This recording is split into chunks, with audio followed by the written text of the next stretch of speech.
nggak bisa dipikirkan, dia hanya bisa dirasakan. Berat nggak? Baru pagi-pagi udah digoreng nih otaknya nih, tapi ruhnya seneng Pak.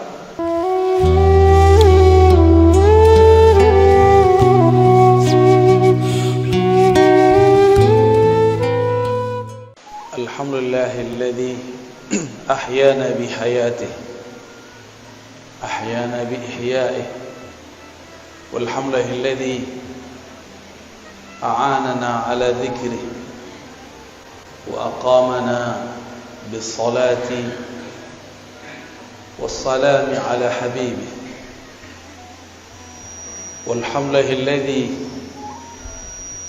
bismihi yatanawwar kullul qulub walhamdulillahilladzi bisifatihi yataqarrab kullul mawjud. Asyhadu an la ilaha illallah wa asyhadu anna Muhammadan abduhu wa rasuluh. Allahumma salli wa sallim wa barik ala habibina sayyidina Muhammad wa ala alihi wa ashabihi wal mahdi khalifatihi wa sallim. Allahumma bika asmahna wa bika amsayna wa bika nahya wa bika namut wa ilayka an-nushur. Bismillahilladzi la yadurru ma'a ismihi shay'un fil ardi wa la fis samaa wa huwa as-sami'ul 'alim. Na'udzu bi kalimatillahi at-tammat min sharri ma khalaq. Allahumma inna nas'aluka al-'afwa wal 'afiyah fid din wad dunya wal akhirah wa nas'aluka an tukhrijana min zulumatil wahmi wal jahli ila al-ma'rifati wal ilmi, amin ya rabbal alamin. Bapak Ibu jemaah subuh yang diberkahi Allah, Nabi selalu mendoakan umatnya yang bangun di subuh hari dengan mengatakan al-barakatu li ummati fi bukuriha, keberkahan bagi umatku yang bangun pada subuhnya, yang segera menghidupkan paginya. Semoga kita termasuk hamba-hambanya Allah, umat Rasulullah yang mendapatkan keberkahan pagi. Cobalah pandang, cobalah lihat sekeliling kita. Siapa yang Allah takdirkan ia bangun subuh hari, Allah berkahi hidupnya, Allah berkahi badannya, Allah berkahi keluarganya. Kecuali yang kemudian hidupnya di luar sunnah Nabi sallallahu alaihi wasallam. Hatta kalaupun itu non muslim, hatta walaupun itu orang-orang yang tidak beriman, jika dia bangun di subuh hari walaupun cuma untuk berolahraga, Allah berkahi tubuhnya dengan kesehatan. Dan jika dilanjutkan, disempurnakan, bangun di subuh hari, bergerak, sujud kepada Allah, dia diberkahi dengan qalbu yang selamat, qalbun salim. Semoga Allah menjadikan qalbu yang hadir pagi ini qalbun yang salim, amin ya rabbal alamin. Salim, selamat. Salah satu makna selamat adalah al-bara'ah, terbebas dari akidah yang menyimpang. Materi kita pada pagi ini insyaallah tentang sesuatu yang membuat hati tenang insyaallah, mengenai akidah Ahlus Sunnati wal Jamaah. Suatu kali Nabi ditanya, wahai Rasulullah, siapakah kelompok yang selamat itu? Nabi mengalamkan sebelumnya, sataftariku ummati ala 73 firqah.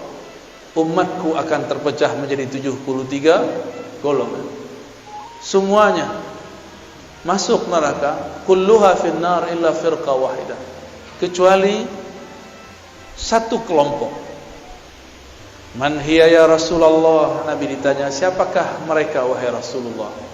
Nabi menjawab, ma ana alaihi wa ashabi, yaitu kelompok yang ana alaihi, aku menjadi imamnya, aku menjadi orang yang dia ikuti. Wa ashabi, jika dia tidak bertemu aku, dia mengikuti sahabat-sahabatku. Inilah yang disebut bersanad, berguru. like, Lalu subscribe, apakah and yang Nabi komennya. ajarkan kepada Mudah-mudahan para sahabat? kalian semua bisa menikmati video Bertahun-tahun ini. lamanya Terima kasih. Nabi hanya diturunkan surat Al-Ikhlas, Qul huwallahu ahad. Sebelum ada perdebatan sifat 20, sebelum ada perdebatan tauhid uluhiyah, rububiyah, asma wa sifat, belum ada semua itu. Nabi diberikan yang sempurna dan sederhana. Walaupun saya penganjur untuk belajar sifat 20, tapi kalau Bapak Ibu susah memahaminya, saya berikan jalan yang lebih mudah. Mau? Mungkin di beberapa kajian sudah ada yang mengamati. Itulah yang ada dalam Qul huwallahu ahad. Suatu kali ada seorang panglima Rasulullah sallallahu alaihi wasallam diperintahkan untuk memimpin perang sekaligus memimpin sholat. Setiap satu rakaat, 2 rakaat, di akhir rakaat dia selalu membaca Qul huwallahu ahad. Para sahabat merasa aneh, Rasulullah tidak pernah lakukan itu, kenapa dia lakukan? Ternyata beberapa Rasulullah sama sahabat Rasulullah sama seperti orang-orang hari ini. Kalau Nabi tidak lakukan bid'ah, ternyata panglima ini lebih cerdas, tidak hanya strategi, dia juga cerdas secara fikih, cerdas secara rohani. Meskipun dia tidak melihat Rasulullah melakukan ini, menutup setiap rakaat dengan Qul huwallahu ahad, tapi dia lakukan. Disinilah kita tahu bahwa tidak semua yang tidak Nabi lakukan itu bid'ah. Pulang dari perang, hadis Sahih Bukhari, Kitabut Tauhid, bab tauhid dalam Sahih Bukhari. Sahabat pemimpin panglima perang ini dilaporkan kepada Rasulullah oleh pasukannya, berharap ini pasukan si panglima disidang. Biasa ada karakter sampai saat ini ada yang begitu, suka melapor-laporkan orang, suka mengadu-adu orang. Tapi sahabat yang ini bukan ingin mengadu, ingin mengkonfirmasi benarkah yang dilakukan oleh pemimpinnya. Sampai kepada Nabi, Nabi kemudian bertanya kembali, tanyakan kepada panglimamu, kenapa ia membaca Qul huwallahu ahad di setiap rakaat. Jangan tanya kepadaku. Walaupun Nabi secara rohani diberitahu oleh Allah, tapi Nabi tidak berhukum dengan hukum yang sir. Nabi tidak berhukum dengan hukum gaib. Nabi tidak berhukum dengan hukum firasat. Nabi tidak berhukum dengan hukum kasyaf. Nabi berhukum dengan hukum zahir. Tanya sahabatmu, panglimamu, kenapa ia menutup setiap rakaat dengan kulhu? Karena orang ini mau cari tahu, maka Nabi SAW langsung berikan dia tugas. Datanglah dia kepada panglima. Wahai tuan panglima, kenapa engkau selesai satu surat di setiap rakaat menutupnya dengan Qul huwallahu ahad, padahal Rasulullah tidak pernah mengajarkan? Kira-kira begitu kalau diterjemahkan bebas. Apa jawaban orang ini? Ana uhibbuha, aku menyukainya, mencintai ayat ini, surat ini. Lianna fiha sifatullah, karena di dalam ada sifat-sifat dan nama-nama Allah. Heranlah si penanya ini, dan dia bawa jawaban itu kepada Rasulullah sallallahu alaihi. Sederhana jawabnya, bukan karena Rasulullah pernah lakukan, tapi karena di dalamnya ada nama-nama Allah, sifat-sifat Allah. Disampaikan kepada Nabi jawabannya. Apa kata Nabi? Akhbirhu, kabarkan kepada panglimamu, innallaha yuhibbu, Allah cinta kepadanya, karena dia cinta kepada sifat-sifatnya. Merinding sahabat ini. Disampaikan kepada tuan panglima, panglima pun terharu. Maka meresapi membaca Qul huwallahu ahad itu cukup. Seandainya Bapak Ibu tidak faham sifat 20, tidak masalah. Karena inti sifat 20 adalah menjelaskan surat Al-Ikhlas. Paham Al-Ikhlas, paham sifat 20. Paham sifat 20, paham Al-Ikhlas. Inilah akan jadi oleh-oleh pada pagi ini untuk saudara-saudara yang hadir. Cara meyakini, mempercayai Allah secara mudah. Semudah kita membacanya dan menghafalnya. Mau ya? Pertama, kul, katakan hai Muhammad, huwa Allah ahad. Sudah 3 ya. Huwa Allah ahad. Huwa bahasa Arab artinya dia. Biasanya kata dia disebut sebagai kata ganti ketiga, digunakan pada kalimat kedua. Tapi sekarang, atau pada kata-kata kedua, yaitu kata ganti setelah ada nama yang jelasnya. Ahmad membaca buku, titik, dia mau ujian. Dia ditulis setelah Ahmad. Sekarang dibalik, kul huwa Allah ahad. Katakanlah hai Muhammad, dia dulu, Allah ahad. Apakah Allah salah? Mungkinkah Allah salah? Siapa yang mengatakan Allah salah, dia kafir. Apakah Nabi Muhammad lupa? Yang mengatakan Nabi Muhammad lupa, dia fasik, zindiq, bahkan bisa kafir.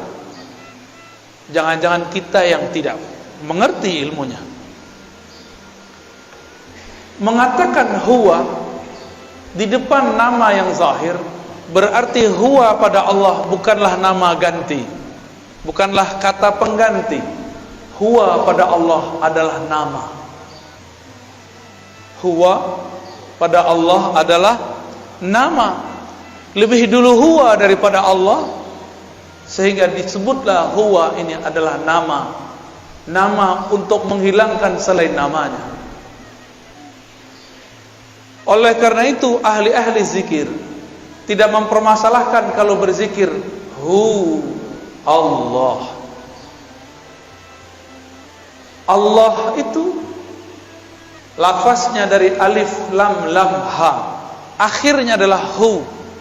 Hu berarti dia juga. Lalu waw itu untuk apa? Waw ini disebut waw tambahan zaidah. Asalnya waw itu tidak ada, lalu diadakan dalam bahasa Arab, maka menjadi huwa. Sebenarnya boleh dibaca hu Allah. Berat nggak? Bisa ngikuti? Ya. Hu. Apa yang terjadi di situ? Ada nafas yang dibuang, benar nggak? Hu Allah. Imam Abdul Qahir Al-Baghdadi dalam kitab Usuluddin, Imam Ghazali, Imam Al-Baihaqi, mereka sepakat bahwa huwa adalah ismun min asma'i, nama daripada nama-namanya. Namun orang-orang yang tidak mengerti mengatakan, apa itu zikir hu? Hu itu nama. Allah mengatakan, qul ud'ullaha aw ud'ur rahman ayyaman tad'u falahul asma'ul husna. Panggillah Allah, panggillah Rahman, atau dengan mana-mana nama engkau boleh memanggilnya. Jika huwa adalah bagian dari namanya, maka hu boleh dijadikan panggilan. Maka jangan heran Imam Ahlus Sunnah Abul Hasan Asy-Syadzili, siapa namanya? Abul Hasan Asy-Syadzili, salah satu wali kutub di zamannya. Dia berzikir dengan salah satu nama, Yahu, Yahu. Wahai yang menyebut dirinya dia, wahai yang menyebut dirinya dia. Ternyata di agama sebelumnya, agama Yahudi, mereka tidak boleh menyebut nama Allah, El. Mereka diperkenankan hanya menyebut nama Yahu, Yahweh. Sama. Yahweh bahasa Ibrani, Yahu bahasa Arab. Allah, Al itu bahasa Ibrani Suryani. El berarti Tuhan yang maha sempurna. Alif Lam berarti kesempurnaan. Jadi lafaz Allah itu sudah lafaz yang sangat umum dalam semua bahasa yang pernah ada. Bapak saudara yang makan Allah, itu baru hu. Kalau diteruskan panjang lagi. Saya kalau sebut dia, apakah dia dapat dilihat oleh mata? Dia manusia. Dia huwa. Apakah dia dapat dilihat oleh mata? Tidak. Apakah bisa disentuh? Tidak. Maka huwa bermakna dia yang maha suci daripada sifat jismiyah, sifat kebendaan. Allah bukan benda. Benda itu ada benda kasar, ada benda halus. Meja ini benda kasar, Pak. Cahaya lampu, cahaya matahari itu benda halus dalam bahasa Arab. Jismun. Tiada benda kecuali bertempat. Allah huwa bukanlah benda. Itulah maknanya. Jika Allah bukanlah benda, maka kita tidak perlu mentakwil istawa. Istawa alal arsy. Istawa bersemayam di atas arsy. Karena dia bukan benda, pastinya bukan menempati arsy. Karena dia bukan benda, dia tidak memerlukan arsy. Arsy yang memerlukan dia. Jika disebut yanzilu Rabbuna, Rabb kita nuzul, turun. Karena dia bukan benda, turunnya bukan dari atas ke bawah. Disebut dalam Al-Quran yadullah fawqa aydihim, tangannya di atas tangan mereka yang berbaiat. Karena dia bukan benda, maka tangannya bukan tangan ini, bukan juga tangan khayali, tapi hanya dia yang tahu maknanya. Inilah yang dikatakan oleh Imam Salafus Saleh, Imam Malik, Imam Syafi'i, Imam Ahmad, yang kemudian disalahartikan oleh sebagian kelompok. Apa kata imam-imam tersebut? Imam Syafi'i sebagaimana diriwayatkan oleh Imam Al-Baihaqi mengatakan, ala ma aradahu Allah wa rasuluh. Istiwa, nuzul, yadun, tangan dan lain sebagainya sesuai dengan yang Allah maksud, bukan yang engkau maksud. Apa maksud Allah? Ada yang tahu? Allah merahasiakannya, membayangkannya sama dengan membayangkan zatnya. Dan itu adalah akidah yang batil. Ada orang bilang jangan bayangkan zat Allah, tapi dia membayangkan Allah duduk tanpa sengaja. Jangan bayangkan Allah, tapi dia tanpa sengaja membayangkan Allah turun dari aras ke bumi. Berarti dia main-main dengan kata bayang, membayangkan.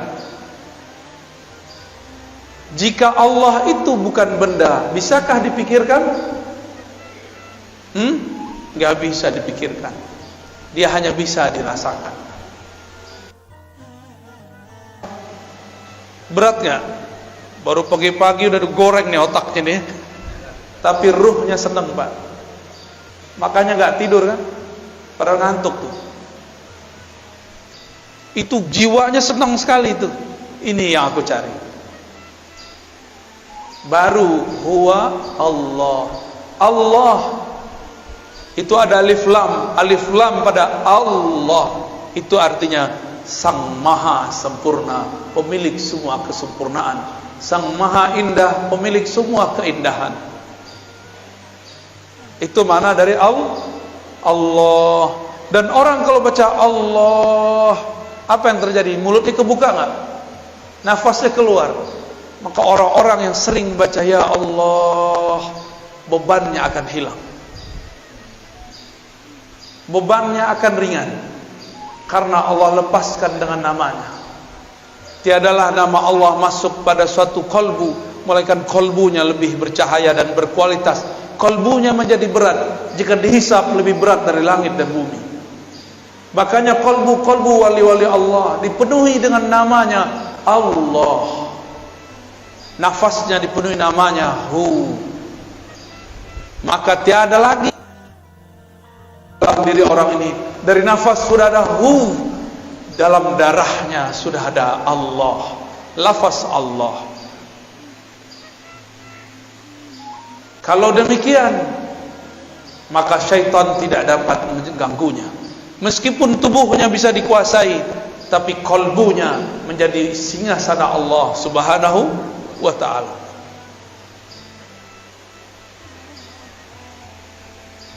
Allah di dalam surat Luqman dikatakan, wala in sa'altahum man khalaqas samawati wal ard la yaqulunna Allah. Jika engkau bertanya kepada orang-orang kafir, orang-orang musyrik, maksudnya musyrik Makkah, siapakah yang menciptakan langit dan bumi? Mereka akan menjawab Allah. Berarti musyrik Mekah pun tahu bahwa pencipta langit dan bumi adalah Allah. Mereka sekedar tahu, tapi pengetahuannya tidak sempurna, maka dibatalkan di belakang. Qul alhamdulillah, katakanlah syukurlah kalau begitu. Bal aktsaruhum la ya'lamun. Tapi sebenarnya mereka enggak mengerti. Sayang, ayat ini untuk orang kafir dan musyrik, tapi oleh kawan kita sebelah digunakan untuk orang sesama muslim. Mereka mengatakan para sufi, para orang-orang Asy'ari sama akidahnya dengan orang musyrik, percaya Allah pencipta tapi tidak menyembahnya. Maka jangan heran nanti kelompok-kelompok ekstrim ini sekarang sudah mengatakan sufi agama baru. Mereka menuduh Asy'ari sebagai kelompok-kelompok yang sesat, menyesatkan. Mereka akan menyebut selain kelompok dia sesat, padahal mereka kelompok kecil tapi suaranya sangat berisik. Dulu pendiri-pendiri gerakan besar di dunia, pendiri Nahdlatul Ulama, Tarbiyah Islamiyah, Muhammadiyah di Indonesia, semuanya adalah orang yang berakidah Asy'ariyah, meyakini sifat 20. Pendiri Wasliyah, Al-Khairat, NW Nahdlatul Watan, Matali'ul Anwar, semuanya berakidah Asy'ariyah. Ahlus Sunnah wal, tiba-tiba mereka sekarang bilang Asy'ari bukan Ahlus Sunnah. Al-Azhar Ahlus Sunnah, Asy'ariyah, langsung ditulis. Ulama habaib di Yaman, Hadramaut, Al-Habib Umar, Al-Habib Al-Adni, semuanya berakidah Ahlus Sunnah Asy'ariyah. Guru saya Syekh Taufik Al-Buti punya ayah Muhammad Ramadan Al-Buti, Muhammad Sa'id Ramadan Al-Buti, akidahnya pun Ahlus Sunnah. Syekh Wahbah Zuhaili, ahli fikih abad ini yang baru saja wafat, beliau juga Ahlus Sunnah. Guru kami Syekh Badi Sayyid Al-Laham mengatakan, jika ada orang mau buat mazhab zaman ini, Wahbah Zuhailah imamnya, tapi dia tidak mau buat mazhab baru. Tapi tiba-tiba datang sekelompok mengatakan Asy'ari bukan Ahlus Sunnah, tapi suaranya berisik, ya. Seakan-akan dia lebih mengerti akidah Asy'ariyah daripada kita. Bahkan beberapa ustadz mereka sudah mulai terang-terangan di YouTube, di Facebook mengatakan Asy'ariyah firqatun dhallah, Asy'ari kelompok yang sesat. Di Malaysia sama, mereka sudah mulai muncul. Di India ada satu madrasah Duaiban, itu madrasah untuk kajian-kajian Ahlus Sunnah, kajian hadis. Jemaah tabligh, orang-orang yang mendirikannya berasal dari kajian-kajian yang ada di Duaiban. Dan beberapa madrasah-madrasah sekitar India, Pakistan, mereka berakidah Asy'ariyah Maturidiyah. Datang Albani mengatakan, tidak, kalian sufi baru, kelompok sesat. Di mana lagi? Di Turki ada Badi'uz Zaman Said Nursi. Beliau memegang 7 thariqah lebih kurang. Salah satu thariqah yang ia sebut dalam Masnawinya adalah thariqah An-Naqsyabandiyah. Zikirnya disebutkan zikir khafi. Said Nursi juga dianggap sesat oleh mereka karena Said Nursi berakidah Asy'ariyah Maturidiyah. Itu gerakan hampir satu zaman. Pendiri Jemaah Tabligh Maulana Ilyas Al-Kandahlawi, akidahnya Ahlussunnah. Di Mesir ada namanya Hasan al-Banna, pendiri Ikhwanul Muslimin yang awal, bukan yang setelahnya. Dia Ahlus Sunnah, tapi yang setelahnya Syed Qutb sudah terpengaruh oleh kelompok takfiriyah. Maka saya selalu membedakan Ikhwan Muslimin Hasan al-Banna dengan Ikhwan Muslimin Syed Qutb. Jika ada di negeri ini orang mengikuti Ikhwan Muslimin, kita tanya, Anda mana? Anda ikut imam yang mana? Sebelum itu ada Syekh Muhammad Ali As-Sanusi di Afrika bagian utara. Dia seorang ahli hadis, mursyid tariqah Idrisiyah As-Sanusiyah, berakidah Asy'ariyah, bermazhab Maliki. Apalagi semuanya berakidah Asy'ari. Jika kita sebut akidah Asy'ari sesat. Imam Nawawi yang namanya dicatut hari ini menjadi nama kelompok mereka, akidahnya Asy'ariyah. Siapa lagi? Sebut semua ahli hadis yang kamu tahu, rata-rata dia Asy'ariyah. Jika dia hidup sebelum zaman Asy'ari, akidahnya menjadi dasar Imam Asy'ari. Suatu kali ada seorang imam namanya Abu Dzar Al-Harawi, pemegang sanad Sahih Bukhari. Dia berguru kepada murid dari muridnya Imam Bukhari. Datang ke Baghdad, bertemu kawannya bernama Imam Ad-Daruqutni. Imam Daruqutni ini kemudian bawa Abu Dzar Al-Harawi, penghafal Sahih Bukhari, untuk bertemu seorang syekh di suatu masjid di tengah kota. Dan kemudian dia takjub, ini imam luar biasa. Ketika keluar, Imam Daruqutni ngasih tahu, tahukah kamu wahai Abu Dzar ahli hadis, bahwa yang tadi ngajar itu adalah Al-Baqillani. Siapa Baqillani? Imam Baqillani adalah murid dari muridnya Imam Asy'ari. Baqillani berguru kepada Imam Abul Hasan Al-Bahili. Imam Al-Bahili murid langsung Asy'ari. Abu Dzar Al-Harawi kemudian mengatakan kepada Rukunni, izinkan aku ngaji, duduk menjadi murid Al-Baqillani. Maka bertemulah mereka esok hari. Daruqutni memuji Baqillani. Apa kata Daruqutni? Inilah imam penghancur bid'ah, penegak sunnah, ahlus sunnah yang hakiki. Jadi dulu ulama ahli hadis jika menyebut pemberantas bid'ah, ahlus sunnah, yang dimaksud adalah imam-imam Asy'ariyah. Tapi mereka sekarang putar sejarahnya. Akhirnya Abu Dzar Al-Harawi, pemegang Sahih Bukhari, selesai ngaji, karena dia ulama, tidak sampai 6 bulan sudah hafal semua yang dikalamkan Baqillani. Dan dia pun berangkat ke Mekah. Sampai di Mekah, dia adalah Baqillani punya murid ini namanya Abu Dzar Al-Harawi. Ia duduk di satu tempat. Malaikat Abu Dzar Al-Harawi ini dikerubungi oleh semut-semut penuntut ilmu. Karena Abu Dzar Al-Harawi adalah manisan yang sangat manis, ilmunya sangat lengkap. Belajarlah banyak orang kepada beliau, belajar Sahih Bukhari plus akidah Imam Asy'ari. Inilah perkembangan nyata, sejarah nyata dalam umat Islam, bahwa Sahih Bukhari diajarkan bersamaan dengan akidah Asy'ariyah. Tapi mereka sekarang juga mengajarkan sunnah, tapi sunnahnya bertentangan dengan akidah pemegang sanad Sahih Al-Bukhari.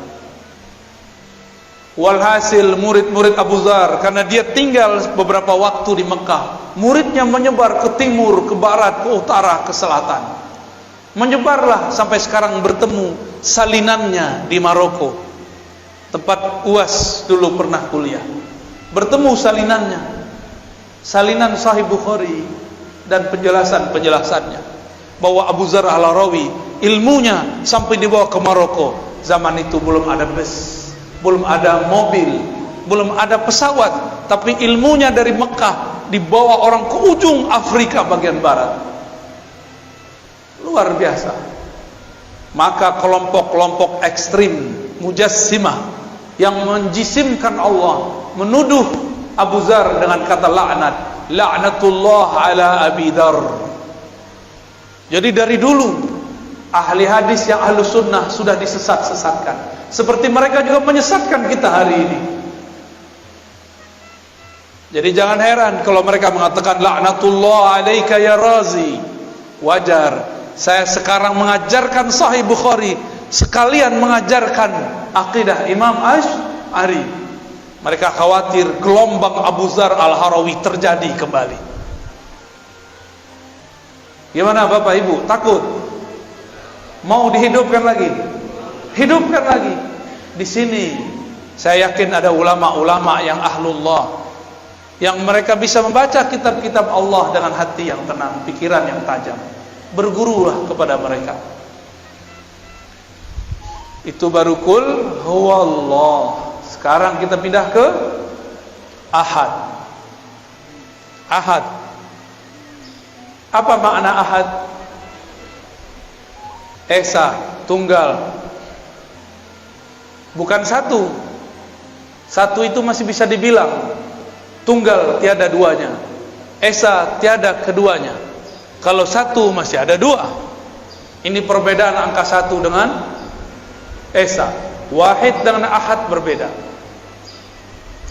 Ahad itu adalah kesendirian Allah dengan zatnya. Bisa diulangi. Ahad itu kesendirian Allah dengan zatnya. Tiada bersamanya kecuali dia semata-mata. Tiada insan, tiada ar-razi, tiada masjid ini, tiada kecuali hanya dia. Maka disebutlah ahad itu namanya yang qadim. Nama apa? Qadim adalah masa sebelum adanya suatu masa azali. Alam kita sekarang disebut dengan alam nyata, alam ciptaan. Masa ciptaan, ini dia. Sebelum alam ini ada namanya azali. Sebelum azali ada namanya qadim. Jadi tahu beda qadim dengan azali? Karena beberapa ustadz di pesantren pun bingung apa beda qadim dan azali.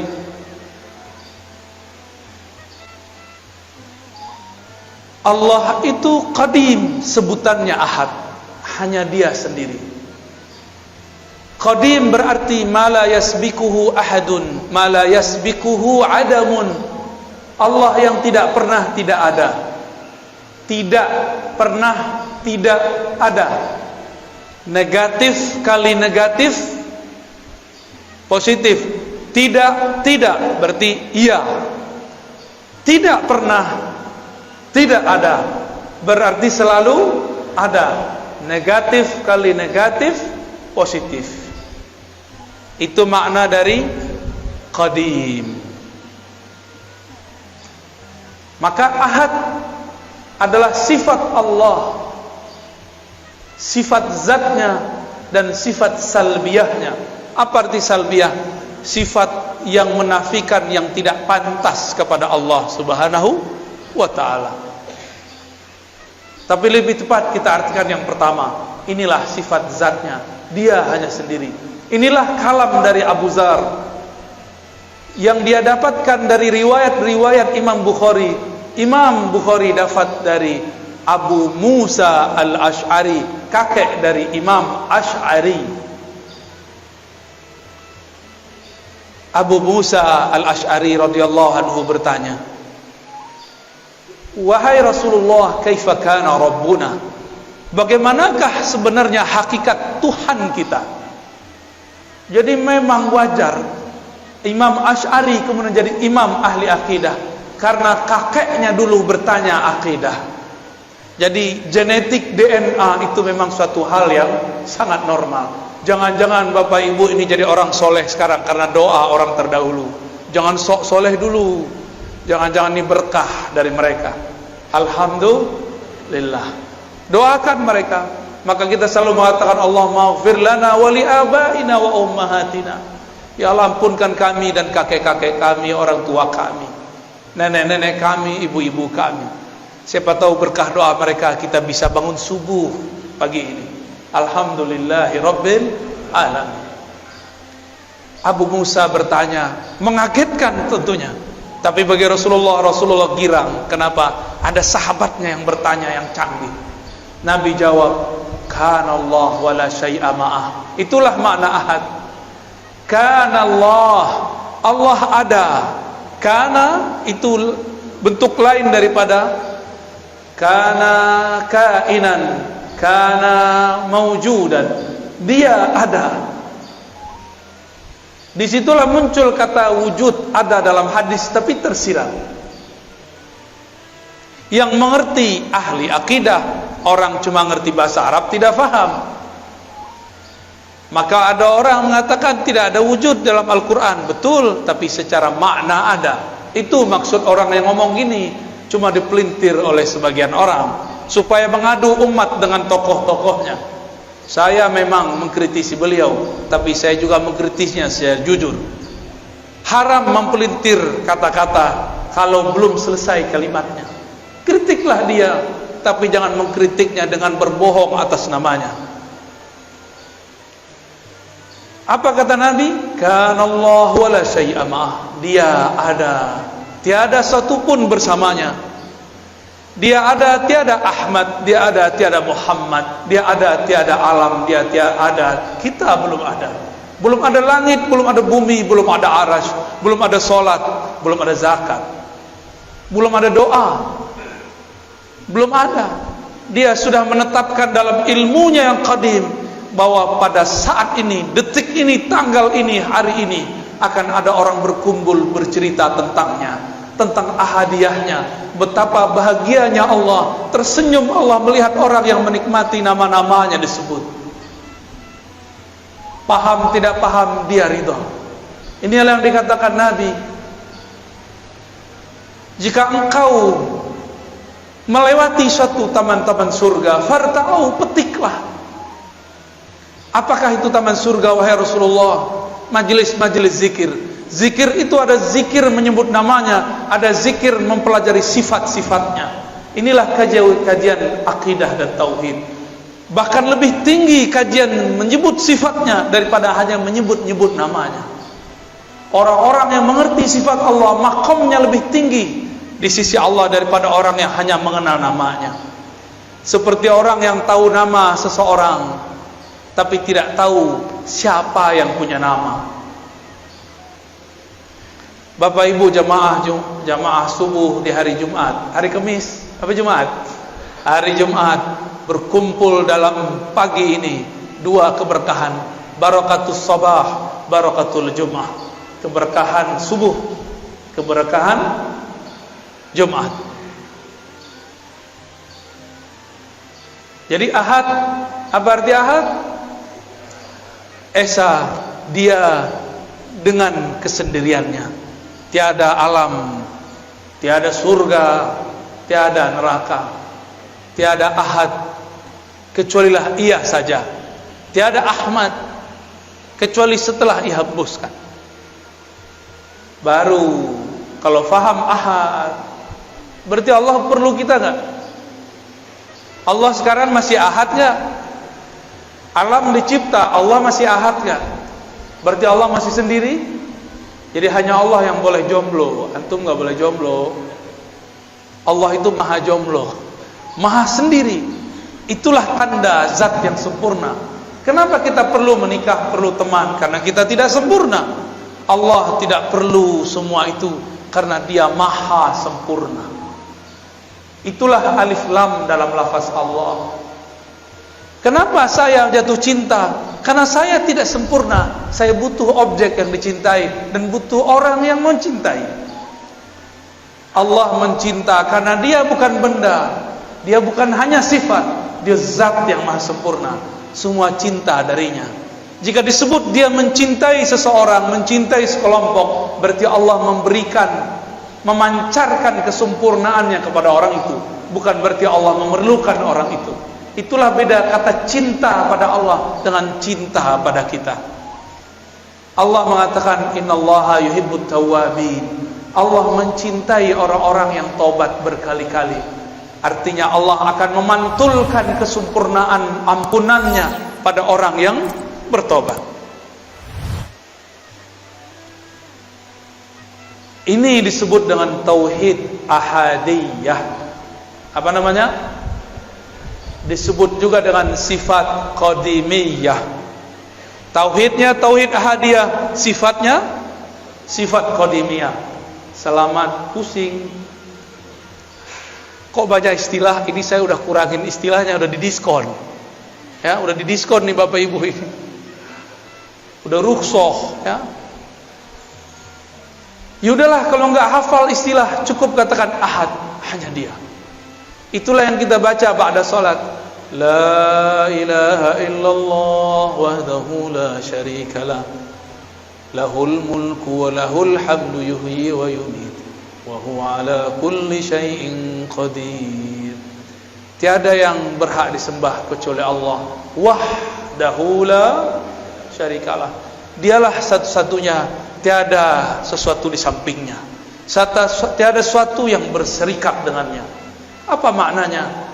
Allah kirim Jibril bukan berarti ia butuh Jibril. Jibril yang perlu dikhidmahkan oleh Allah.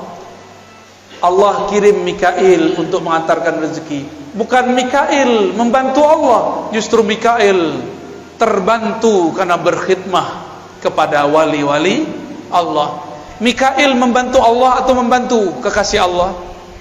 Membantu hamba Allah. Ya, Mikail tugasnya mengantarkan rezeki. Benar. Untuk Allah atau untuk hamba Allah? Jadi Allah perlu Mikail atau Mikail perlu Allah? Mikail perlu Allah. Maka jika disebut istawa al-ars, dia bersemayam di atas aras, bukanlah ia memerlukan aras, justru araslah yang memerlukannya. Kalau bahasa aras itu ilmunya ilmu mi'raj. Semoga nanti ada ustadz yang menjelaskan tentang hakikat mi'raj di sini, maka akan faham apa makna aras. Aras bukan tempat tinggal, bukan tempat ia berada, karena dia sudah ada sebelum aras. Jika dia ada di atas aras, berarti sudah ada dualisme. Satu dia, satu aras. Berarti syirik. Batal ahadiyahnya. Ahadiyah ini nama lainnya tauhid uluhiyah. Maka tauhid uluhiyahnya kita berbeda dengan uluhiyah yang sebelah. Paham? Mereka tauhid uluhiyahnya Allah bersama aras. Allah di atas aras, berada di atas. Kita tidak. Karena sesuai hadis Bukhari, Nabi lebih faham daripada ente. Nabi ngomong, kana Allah wala syai'a ma'ah. Allah ada, aras belum ada. Maka sekarang dia tetap sendiri, karena dia sempurna, tidak berubah-ubah. Apa ciri-ciri sesuatu yang sempurna? Dia tidak berubah. Apa ciri-ciri sesuatu yang akan sirna? Dia berubah. Bapak dulu lahir udah ada uban Pak? Belum Pak ya? Maaf Pak ya, aneh tanya Pak ya. Lahir udah ada uban belum? Belum. Sekarang ada uban. Berubah gak? Dulu lahir segede ini gak? Sebesar ini gak?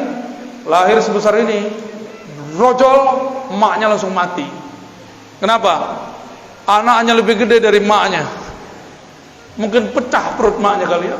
Wah, gak mungkin.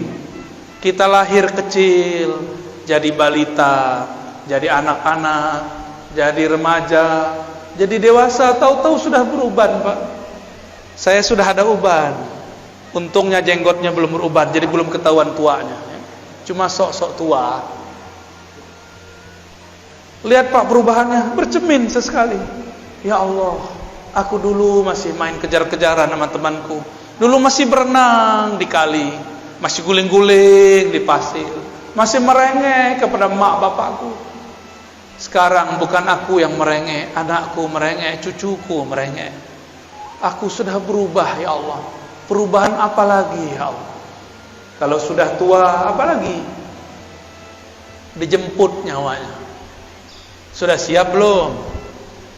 Tapi kalau sudah kenal ahad harusnya siap. Walaupun amal belum banyak, cukup katakan ya Allah, modalku satu, kul huwallahu ahad. Selamat Pak.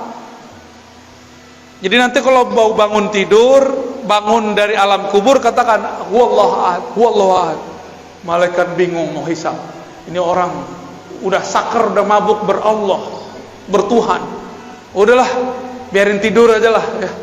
Temannya Allah, ahlullah, aulia Allah. Maka biasakan sebelum tidur baca kul huwallahu ahad. Biasakan bangun tidur baca Allahu ahad. Biar bangun tidur itu, kalau bangunnya nanti bukan di bumi ini, tapi bangunnya di alam barzakh, malaikat penunggu di alam barzakh hormat kepada kita. Wow, ada panglima, ada jenderal wali-wali Allah masuk ke tempat kita. Ayo kita sambut. Mau tidur wajib baca kul, bangun baca Allah ahad, Allah ahad, baru baca doa ya. Bapak nggak percaya nanti protes kalau udah meninggal ya. Gimana cara protesnya? Bisa Pak, datangin saya lewat mimpi. Kalau diizinin, biasanya nggak diizinin Pak. Cukup kata malaikat. Malaikat mau nanya, man rabbuka? Kita udah bilang Allah ahad, Allah ahad, Allah ahad, Allah ahad. Bingung malaikat mau nanya, ilmunya lebih tinggi dariku, kata malaikat. Mungkar nakir itu tugasnya cuma mengatakan man rabbuk, man nabiyuk, siapa Rabbmu, siapa nabimu. Dua aja tugasnya. Tapi sebelum itu lamanya bukan main. Antara dia dimatikan dan dia dikuburkan, dari dikuburkan sampai ditanya man rabbuka, lamanya bukan main. Gak bisa langsung ketemu Allah Pak. Enak amat langsung ketemu Allah. Kalau gitu saya mau mati langsung aja ya. Gak mudah. Kecuali wali. Wali itu diizinkan. Bapak Ibu yang dimuliakan Allah, itulah tauhid ahadiyah. Tauhid apa? Gampang ya. Dalam ahadiyah terhimpun sifat zatiyah, nafsiyah, dan sifat salbiyah. Allahus samad, ini yang terakhir ya. Tapi sebenarnya kalau diterusin masih banyak tuh, ada 3 ayat lagi ya. Allahus samad, Allah lah tempat semua makhluk bergantung. As-samad inilah sifat ma'ani. Disebut tauhid samadiyah. Itulah yang disebut ilmun hayat sama basar ya. Kalam, qadir, yani qudrah, iradah, itu dia di samad. Allahus samad artinya semua dari kita, bahkan satu helai di tubuh kita memerlukan campur tangannya. Yang menumbuhkan rambut Allah atau kita? Yang mengedipkan mata kita apa Allah? Yang mendenyutkan jantung Allah apa kita? Beneran? Coba kedipin matanya. Ting. Tuh, nggak kedip. Kedipin matanya, Pak. Bisa? Tuh, jadi kaku kan? Selama ini antum sadar atau tidak mata berkedip? Nggak sadar kan? Itu yang sadar Allah. Jadi kita udah lupa sama mata kita, Allah nggak lupa untuk menggerakkan mata kita. Coba tanya dokter, kalau mata nggak kedip gimana? Rusak mata kita. Ingat nggak Pak, jantungnya denyut, berdetak? Nggak ingat. Kita nggak sempet hatta tanya tuh dokter, Pak dokter, Bu dokter, kamu ngurus jantungmu nggak? Bilang ke jantungmu, tung, berdenyut yang biasa dong. Pas ketemu kekasih, dia deg-degan, duh. Kita ngomong ke jantung, tung, yang tenang, tung. Gak bisa, dia bergerak terus. Karena bukan kitalah yang mendenyutkan satu denyutan dalam jantung. Allah subhanahu. Maka kita gak sadar alam yang dalam tubuh ini bergerak.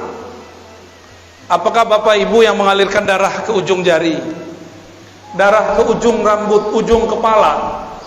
Ya, rambut kita kan tumbuh di kepala. Di kepala itu ada darah pastinya. Jika dia tersumbat, jadilah uban. Jadi itu udah alarm itu, Pak.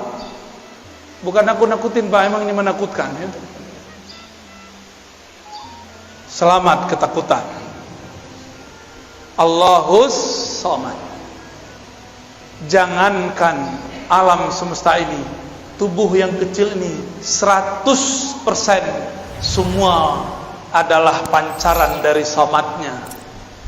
Maka kita ini tiada hidup kecuali karena Allahus Somad. Dalam As-Somad itu adalah berkata kun. Jika dia berkehendak, dia berkata kun. Dua sifat ini, ahadiyah, somadiyah, itu gabungan jadi sifat 20. Gampang toh? Tuh khatam langsung sifat 20. Cuma detailnya belum. Mahal itu, Pak. Mahalnya tidak dapat dibeli, tapi karena sayang dikasih juga. Alhamdulillah rabbil alamin. Like, subscribe, and komennya. Mudah-mudahan kalian semua bisa menikmati video ini. Terima kasih.